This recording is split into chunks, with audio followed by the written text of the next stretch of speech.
সালামু আলাইকুম। ইংল্যান্ডের হেডিংলিতে যে স্টেডিয়াম তার নাম হচ্ছে লিডস স্টেডিয়াম। এই স্টেডিয়ামটা 1890 সালে স্ট্যাবলিশ করা হয় এবং তার ক্যাপাসিটি 17,000। খুব বেশি হিউজ ম্যাসিভ ক্রাউড তা না, বাট বেশ ক্রাউড হয়। খুব সুন্দর একটা স্টেডিয়াম। এই স্টেডিয়ামে খেলা হচ্ছে ইংল্যান্ড এবং ইন্ডিয়ার মধ্যে।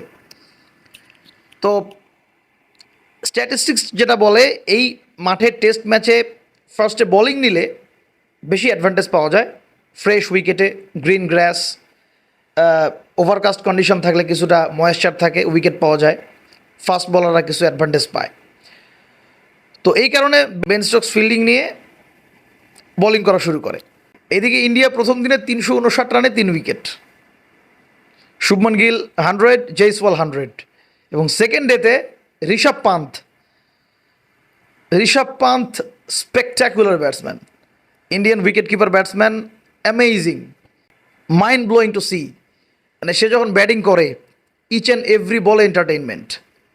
প্রত্যেকটা বলে সে স্ম্যাশ করার চেষ্টা করে, খুব ভালো ডেলিভারি হলে কোনো রকম ডিফেন্স করে, এবং pure unorthodox batsman. One handed six মারতেছে, সুইপ করতেছে, রিভার সুইপ করতেছে, র্যাম্প মারতেছে, স্কুপ মারতেছে, ইচ অ্যান্ড এভরি বলে মারার চেষ্টা করতেছে। এবং মানে অ্যামেজিং টু ওয়াচ। ঋষভ পান্থ 134 করে পরের দিন আউট হয়। এরপরে ইন্ডিয়ার একটা ম্যাসিভ কলাপস হয়, যে 430 রানে 3 উইকেট ছিল, এরপরে 471 অল আউট। একটুর জন্য 500 রান হয় নাই ইন্ডিয়ার। এদিকে ইংল্যান্ড ব্যাটিংয়ে নেমে ইংল্যান্ডের বেন ডাকেট এবং জ্যাক ক্রলি প্রথমেই বুমরার বলে স্লিপে ক্যাচ দিয়ে প্যাভিলিয়নে ফিরে যায়। এরপরে ডাকেট এবং অলিপোপের একটা ম্যাসিভ পার্টনারশিপ। এরপরে বেন ডাকেট আউট হয়ে যায়। বেন ডাকেট খুবই খুবই ভালো একজন ব্যাটসম্যান এবং ফ্রি ফ্লোয়িং, প্রত্যেক বলে সে রান করার চেষ্টা করে। এবং Ollie Pope made his 100, second 100 against India, এবং অলিপপ স্টিল প্লেয়িং।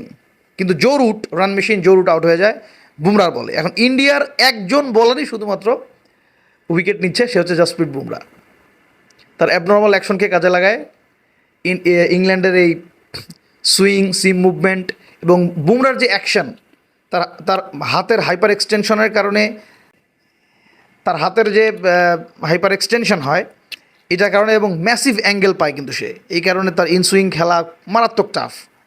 ইনসুইং এবং সিম মুভমেন্ট যে পরিমাণ হয়, বল ডেলিভার যেই জায়গা থেকে করে, বলটা যায় পিচ করে আরেক জায়গায়, ম্যাসিভ অ্যাঙ্গেল। এই অ্যাঙ্গেলটাকে আন্ডারস্ট্যান্ড করে একজন ব্যাটসম্যানের পক্ষে ব্যাটিং করা ইনক্রেডিবলি ডিফিকাল্ট। এবং এই সিচুয়েশনে বুমরা 3 উইকেট নিয়েছে এবং ইন্ডিয়ার বাকি কোনো বলাররা উইকেট নিবে এই কোনো মানে চিহ্নই নাই। উইকেট যে নিতে পারবে এর কোনো চিহ্নই নাই। তো 471 রানের এগেনস্টে ইংল্যান্ড 209 রানে 3 উইকেট, এবং ইংল্যান্ড তো অ্যাজ ইউজুয়াল ওডিআই ক্রিকেট খেলতেছে। তো দেখা যাক কী হয়। ম্যাচটা খুবই এক্সাইটিং হতে যাচ্ছে, সমানে সমানে লড়াই।